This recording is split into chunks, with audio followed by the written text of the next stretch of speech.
This week, while we are all practicing social distancing, we're excited to be joined by Chris Golden, who, among other things, is a member of the board of directors at the Cybersecurity Maturity Model Certification Accreditation Body. That's the last time I'm saying that. It's CMMC.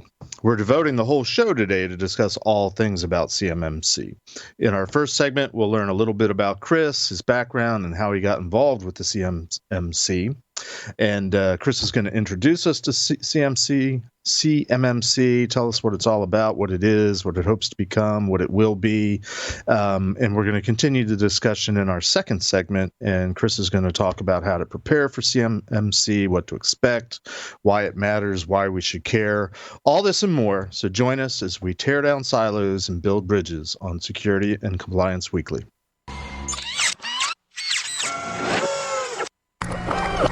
This is a Security Weekly production.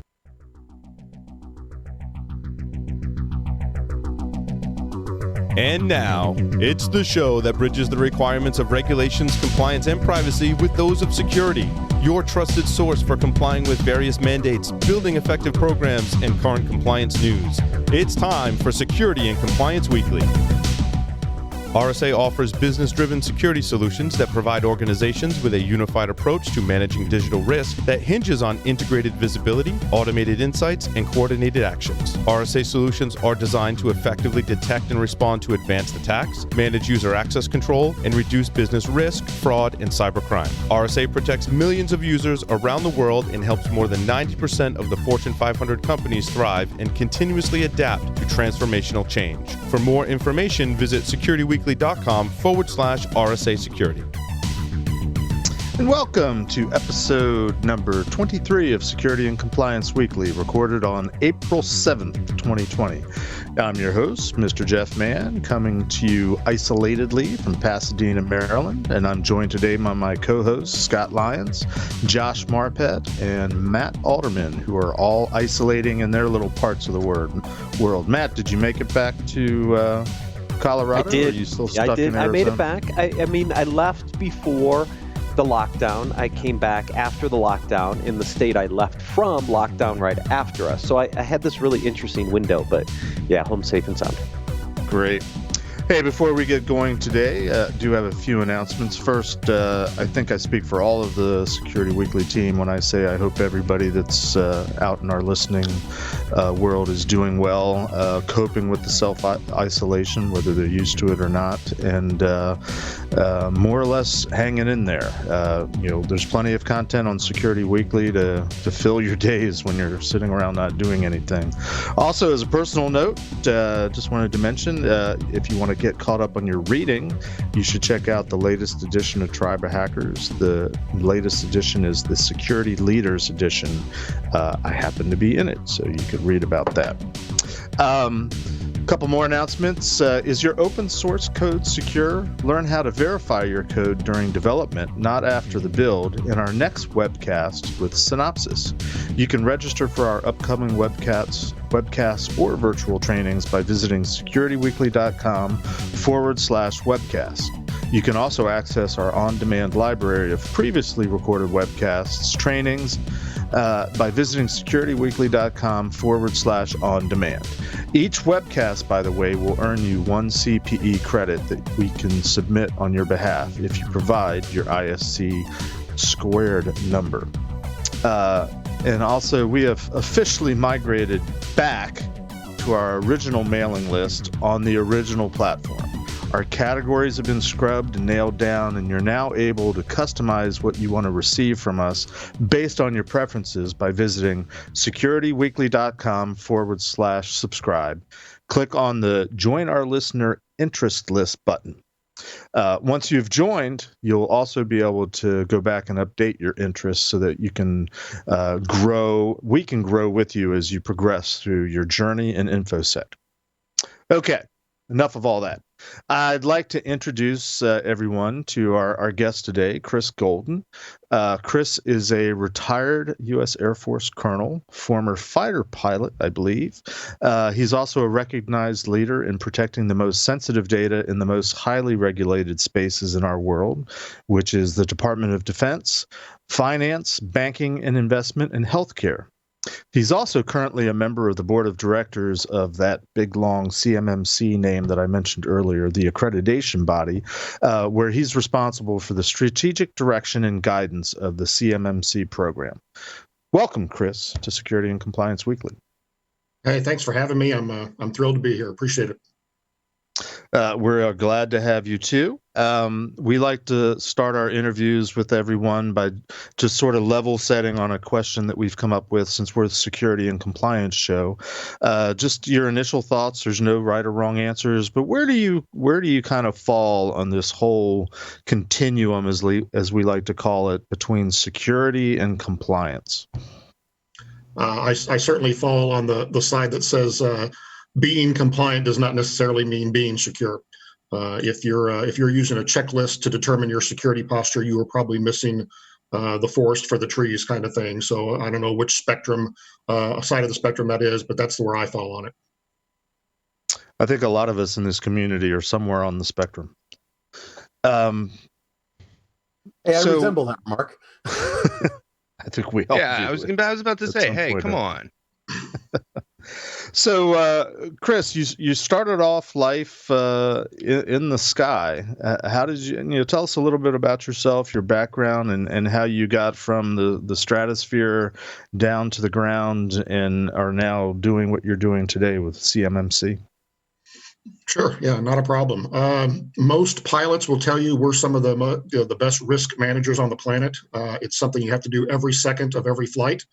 And translating those skills into the corporate environment or the DoD risk management environment is a pretty natural progression. I did a couple decades in the military, various flying, command, and staff assignments. Retired as a colonel, like you said. Entered the civilian workforce. Really didn't know what I wanted to do when I grew up, so I started doing cybersecurity stuff for Wall Street. I was the director of cybersecurity strategic planning for a company called DTCC, the Depository Trust and Clearing Corporation, where about $1 trillion a day in financial transactions flowed through our systems. And so obviously the bad guys were very interested in what we were doing. I did that for a number of years. And then healthcare offered an opportunity for me to jump over and do healthcare stuff, coming from a highly sensitive, highly regulated DoD environment to, again, another highly sensitive, highly regulated finance, banking, insurance environment to healthcare. It was a natural progression, so that's what I do now. I'm the Director of Information Security for Horizon Blue Cross Blue Shield of New Jersey. And in my part-time role, I create and manage third-party cyber risk management solutions for large companies as they try to figure out what's going on in their supply chain. Can they share that sensitive data with their supply chain? And that, at a fundamental level, is what the DoD is asking the AB, the accreditation body, to do with the CMMC program, is to sort of manage that work for them. And so that's sort of how I got here very quickly. The path once started back in October. DoD released a RFI, request for information, saying, hey, we've got this CMMC program. We're not sure what to do next. Dear public, give us some options. And so there were 41 folks or companies that submitted white papers. I was one of them that said, here's what we think you should do, DoD. Next month in November, there was a industry day down in DC. I went down to about 200 people on site, about another 400 or so people being watched a streaming event. And DoD walked in and said how critical this was. They think their estimate is we're losing about $600 billion with a B dollars worth of intellectual property to our adversaries every year from the defense supply chain. Katie Arrington, who's the CISO for acquisitions over in the Office of the Secretary of Defense, says it's very surprising to her that the F22 rolls off the platform, and then, very soon after that, China rolls out one that looks exactly like it. How did that happen? Where did all that stuff go that we were providing, to our contractors? Did it just flow right out the door?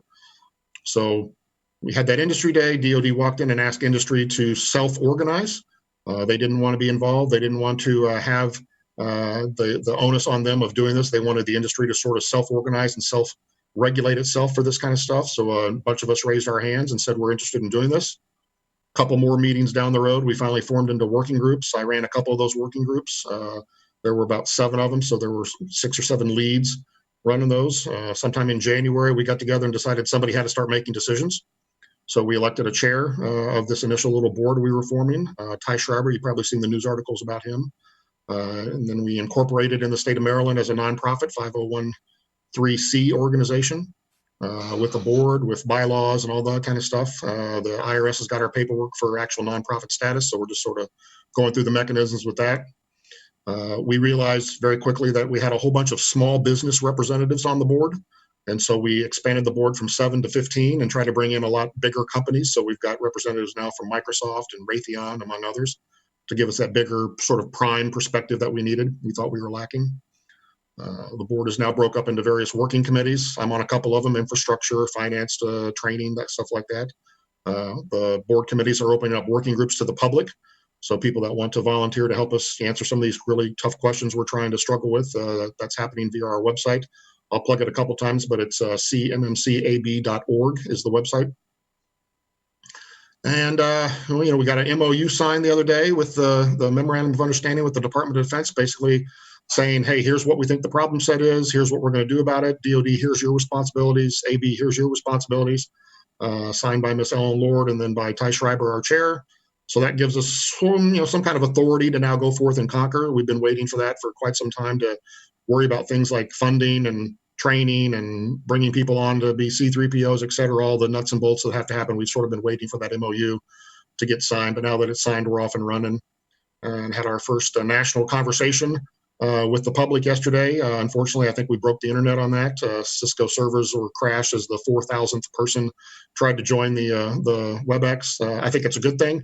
I would certainly have liked to have the WebEx up and running to answer everybody's questions, but so much participation, so much interest, I think is a good thing, and we'll come up with a better way forward to get everybody's questions answered in a timely fashion. It just may not be live in real time. So that's sort of who I am and how I got here. Wow.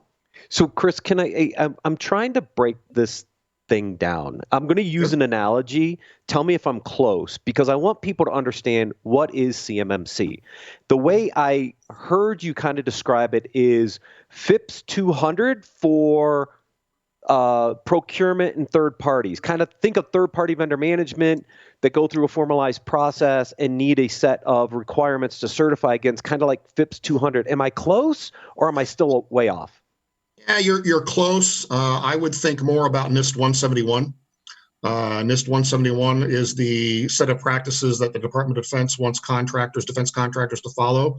It is a self-attestation program, meaning that you do the program, you write a letter saying we're certified, or we're certified with these sort of things we still need to do. You could create a program objective and milestones paperwork to say, here's how we're going to get there.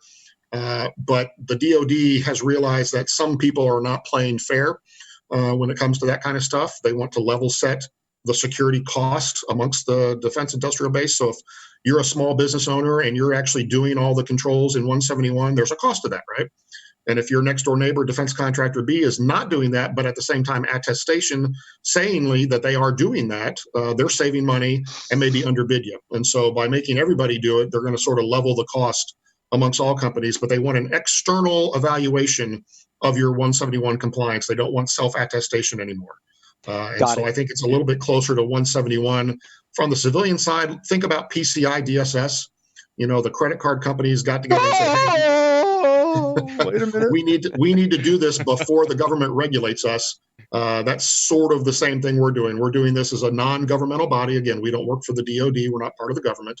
We're an independent nonprofit. And so we're going to do this on behest of the government and get these things done. But we're going to do it so the government doesn't apply regulations on top of everything else. Yeah, so, and Chris, you have similar models in the financial space under DTCC, right? I mean, you had Santa Fe Group do the shared assessment program, which came up with kind of an outline of the standard information gathering, the agreed upon procedures to facilitate this. Each bank or financial institution kind of did their own thing. What I think you changed here was you created more of a central body to do the accreditation instead of leaving it up to the individual companies or the DOD itself. That's probably a closer analogy. Yeah, a little bit closer. So our two primary missions are one, to accredit C3PAO, Certified Third-Party Assessment Organizations. So there will be companies that raise their hand and say, we want to go out and do these audits. That's a C3PAO. So we're going to accredit those companies. We're developing a criteria that we'll use to assess whether you can or cannot be a C3PAO. And then we're going to certify assessors, individual assessors that will work for C3PAOs to go out and do the actual audits. So we, the accreditation body, will not be conducting audits. These sub-organizations that work for us basically will go out and do the audits. Our job is to sort of maintain the model with the help of the DoD in terms of how to implement the model. That's sort of where we're standing right now. What is a control pass? What is a control failure? Those are the kind of questions we're struggling with, trying to get good definitions on. If you go to NIST 171 Alpha, the implementation guide for 171, a lot of the stuff we're doing is in that lane. You know, do you need to talk to somebody about Control X? Do you need to see a test of it? Do you just need to collect an artifact of it? You know, what is good? What is passing? So we're sort of at that higher level where the auditors are going to be one level removed from us. Yeah, and that is a very PCI specific model. You've got the PCI Council putting out the requirements, certifying the bodies and certifying the assessors, Jeff. And then obviously you guys are kind of filling that same role. I just see a combination. When I was reading the documentation, I see all these different pieces coming from different areas. And I'm like, how does this all fit together? Now I'm starting to understand how it all fits. Well, you got to remember that 800-171 was all self-assessment and nobody did it. My anecdotal guess was that about 6 to 10% of companies actually performed the assessment, and about 90 to 100 claimed they did. So out of 300,000, go ahead. And that was that's certainly part of the legacy of PCI, is that so many companies were on the self-assessment side of PCI because they weren't big enough for to matter to have a third party come in and assess them on the standard. So a lot of the reputation within the hacker security community about PCI comes from the fact that so many companies we're in the self-assessment boat. That's where we get all this idea of, well, the only thing that you do is a vulnerability scan and you only do it once a quarter, or it's just a checkbox assessment. Whereas there's so much more to PCI than that. That's just one element, which the PCI Council has acknowledged and is trying to bolster that and trying to improve upon it. But this is not a discussion about PCI, although it warms my heart to hear that it sounds like the CMMC Accreditation Board is taking a lot of its leads in terms of how it's organized from the PCI Council, for better or for worse, I'd say. No, quite opposite, Jeff. The PCI Council should take some lead from CMMC. CMMC is far ahead of PCI. Well, I think it will be. I think that what I heard from Chris was, under 171, it was a self-assessment. It was optional. And what they're trying to do is level the playing field, which means there is going to be a formalized process. There's going to be formalized assessors to go out and assess and attest to what you were supposed to do in the self-assessment. That's a little further beyond than what PCI is doing, because there still is a lot of self-assessment in PCI. Sounds like CMMC is trying to level the playing field across all suppliers to the DoD, saying you all have to go through an accreditation process if you want to sell into the DoD. That's what I heard. Well, so hold on. Let's do a little bit of demystification here, okay? 171 was not optional.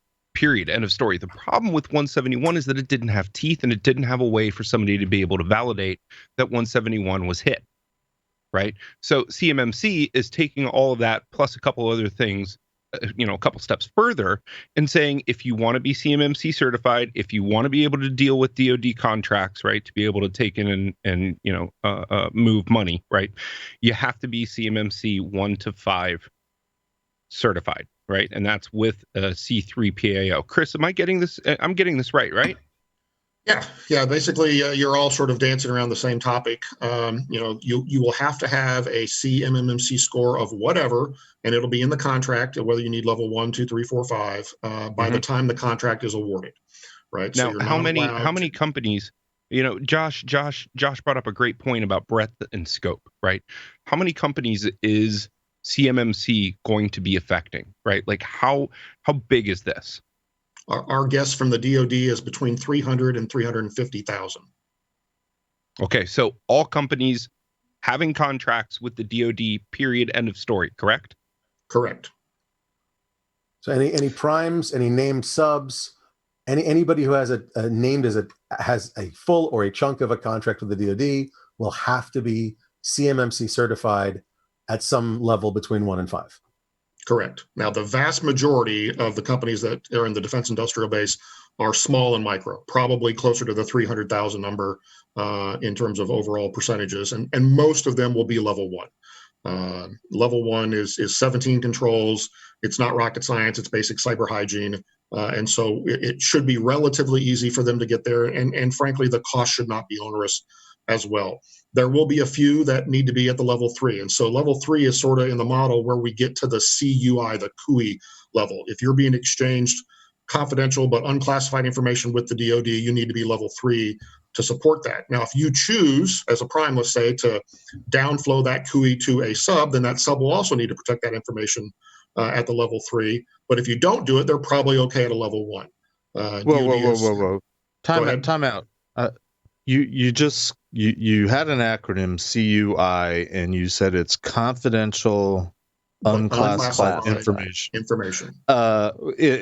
actually controlled. Granted, I've been out of the DoD for a while, but back in the day, there was a classification of information that was called confidential exclusively, and there was a classification of information that was called unclassified exclusively. It's actually, and I'm sorry to be, it's actually controlled unclassified information. I'm sorry, you're right. Controlled. Unclassified. Oh, okay, that makes it make much more sense. Now, but what's the difference between that then and FOUO? I believe it's mainly that it's supply chain specific kind of information. It's plans, it's requirements, it's specifications, those kind of things that make it CUI and versus just regular old unclassified that can be shared with anybody in the public. It's sensitive enough that we want to protect it, or the DoD wants to protect it, but not so sensitive that we want to put it at the classified level. So is it you introduced the whole thing by talking about I forget which plane you said, the F22 that rolled off the assembly line, and Raptor, yeah, the F22. And then and China rolled out a very similar looking plane. I mean, when I was in the DoD more years ago than I'd like to admit, we had the same sort of discussion about the space shuttle. Why did the Russian space shuttle look so much like the U.S. space shuttle? And their explanation, and this is somewhat, I just heard this, it's hearsay, but their explanation was, well, aerodynamically, there's a way that these things should look so that they work. I guess my question is, so it sounds like this CUI thing is it's the specs. It's like, this is what you want. This is what we want you to build. And when all these contractors and suppliers come back with the details, that's the sensitive stuff that gets higher classified that we really want to protect and not lose it to our adversaries, third-party nation states. Am I tracking with what you're saying? Yes, I believe you're tracking. Obviously, we're also looking to change sort of the culture of cybersecurity within the defense industrial base, and so that's why you'll see the level 1s, doing basic cyber hygiene. They may not be getting CUI as part of their daily process, but we still want their systems a little more hardened than they are now. I got a couple more questions, and some of them are just clarification. Some are maybe a little silly, but starting with, you mentioned another acronym, C3PAO, and it sounds like that's the equivalent of, in the PCI world, what a QSA is. Those are the assessors. Those are the people that come in and evaluate whether you're meeting the requirements. Is that actually? It's a QSC. It's the company itself. QSAC. Okay, so a C3PAO is equivalent to a QSAC. Writ large, yes. I think that's correct. It's the company that's going to hire assessors, and the assessors will go do the audits. And Scott, I'm surprised you haven't asked yet. Who in the organization decided to call it a C3PAO, what seems to be a nod to Star Wars? That term already it sort of exists in the federal space with it already exists there. FedRAMP. Yeah, FedRAMP, Yep. right?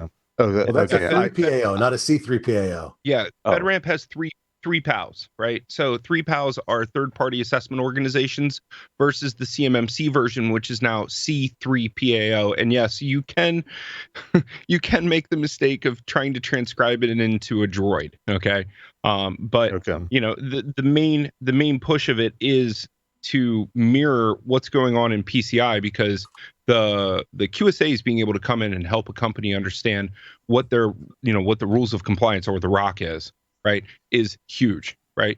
There are a lot of small and medium businesses that don't, and I may have gotten that wrong, but there are a lot of small and mediums that don't understand compliance and or don't have the time to deal with it because they're too worried about money coming in to stay afloat. Right. Make sense? It makes sense. I guess my final question, which and I don't mean to be pedantic, and I hope I'm using the right word. As I'm hearing about what the CMMC is about and what it's designed to do in terms of the supply chain, the contractors, I can't help but thinking. It sounds like at some level it's kind of a do as I say, not as I do type of scenario. And I say that because it seems like very often government agencies, and maybe because it's DOD and national security interests, maybe they're a little bit better off. But it seems like a lot of government agencies would struggle with the same requirements, and to put that degree of scrutiny on the supply chain and on the contractors and companies that want to do business with the government, it seems like they might be being held to perhaps a higher level of scrutiny than the government agencies themselves. So in the form of a question, how does this program reflect back on the government agencies themselves? Is there an equivalent for the government agencies? And I'm saying this naively because I try to avoid government contracting work at all costs. Is that what the FedRAMP program is, or what programs are out there to assure that the government agencies themselves are doing the type of security that they're requiring or want to require contractors and third parties to do under this CMMC program? Yeah, so obviously I no longer work for the government either. The CMMC Accreditation Body is not a government organization, so you probably need to ask that question to the government. But I'll say two things on what you just said. Number one, the government agencies have inspector generals, right? And they inspect organizations to make sure they are in compliance with whatever laws Congress has passed and want them to follow. So there's that avenue to make sure Agency X is in line with whatever they're supposed to be doing. And two, you mentioned FedRAMP. So FedRAMP is a process for building and selling stuff to the Department of Defense and the government writ large, right? So if I'm going to build some software, how I do release management, et cetera, change management is going to be important, and all that's governed under FedRAMP. CMMC is looking at the company that's doing FedRAMP stuff. We're not looking at FedRAMP stuff. We're not looking at how you built that server. Did you harden it with physical hardware, stuff like that? We're looking at the company. Can the company hold the information correctly? So that's a little bit different tact between what the CMMC AB is going to do as a program and what FedRAMP does. And I believe FIPS 200 is the DoD equivalent internally. I mean, that is the requirements, right? I mean, you have as an agency under DoD, my understanding is you have to go through a FIPS 199, FIPS 200.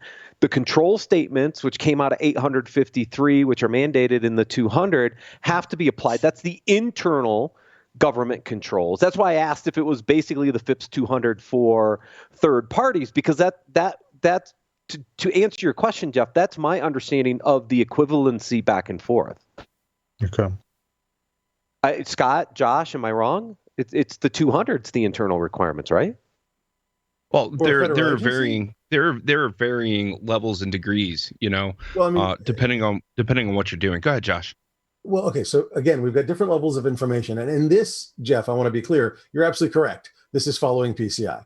There's different levels of information. There's the controlled unclassified. There's the classified at low side and high side, secret, then top secret, then compartmentalized, et cetera. For a government agency, there's a lot of different standards for them to follow. But FIPS, you're absolutely right, Matt, is what they should be following. And they have the inspector generals, as Chris said, to watch over and make sure they're doing it properly. And the inspector generals are supposed to be absolutely independent, totally able to go in with objectivity, couldn't think of the word, to go in and make sure things are being done right. They're mimicking that, and they're mimicking, again, a lot of PCI, and adding on to it and expanding to build this for external entities, because we shouldn't leave any aspect of security, wherever that information flows, adrift effectively. And I'm sorry, go ahead, Scott. No. That's exactly what we needed to hear. Now, Chris, I wanna throw a question at you, right? Sure. It's a little bit off topic of CMMC, but still stays in the family of CMMC. Okay. You had said earlier that you're in charge of a strategy, right? Or you add into the strategic decisions, correct? Correct. For That's CMMC. what all the board members do. Right. So my question to you is, there are a lot of companies that don't deal with government contracts that are out there, right? So we're talking about the commercial market, right? However, they have to, or they feel entitled to fall under a sort of compliance, right? Whatever that might be, Compliance X, right? Let's just call it that. Does CMMC have the vision to be able to say to corporate entities that the CMMC process is where you should start if you're questioning your compliance? I think it does. Obviously, right now, our focus is 100% on the DoD supply chain, right? That's what we were asked to stand up and do. That's what the MOU between us and the DoD states. We're going to focus on that. But over time, I think as regulators become more comfortable with the DoD standard, they are more likely to choose the DoD standard. Does that make any sense? Mm-hmm. So if I'm a bank and I'm in New York and I'm following NYDFS, maybe that regulator says, maybe the CMMC model is better than NYDFS, and we'll choose that. Okay. If you're in the healthcare space and maybe you're currently high trust certified, or you've got a SOC 2 Type 2 audit that you're showing your customers to say, hey, this is how good we are at information security, maybe those regulators decide that CMMC is a better model and choose to go there. Obviously, I can't predict the future, but the way the model is set up, anybody can use it. But our focus at the AB is on the defense industrial base. But in the future, I could see it moving outside that to people that don't contract with the federal government for anything, but just are more comfortable with the model. Okay. And then the follow-on to that, right, is it the vision and strategy within the CMMC AB to work with insurance carriers to provide a minimum level of insurance coverage for companies who meet CMMC? I haven't heard that yet. There's still lots of things that are in play as we bring this thing out. We just sort of signed the MOU, so we're at the very initial stages of this. That's a possibility, but I don't know when or how we might get there, and we haven't really had discussions on that, so I can't give you a good answer. Yeah, no, that's fair. I know what our listeners are going to be asking, because we've done rants and rants and rants about cyber insurance and how it doesn't pair up with compliance, right? So trying to take a compliance regime and pair it up with cyber insurance, right, might be a good value add for a strategic decision. All right. Okay. Hey, let's take a break, and we'll come back in a few minutes. We'll continue the conversation. I think we all have more questions to ask, but we'll try to have Chris describe, because it's new. Obviously, we don't know exactly a lot of the answers to this, but we'll talk about sort of what the strategy is for how this is going to roll out, and how Chris and the board thinks it's going to work. So hold our thoughts and questions. We'll be right back.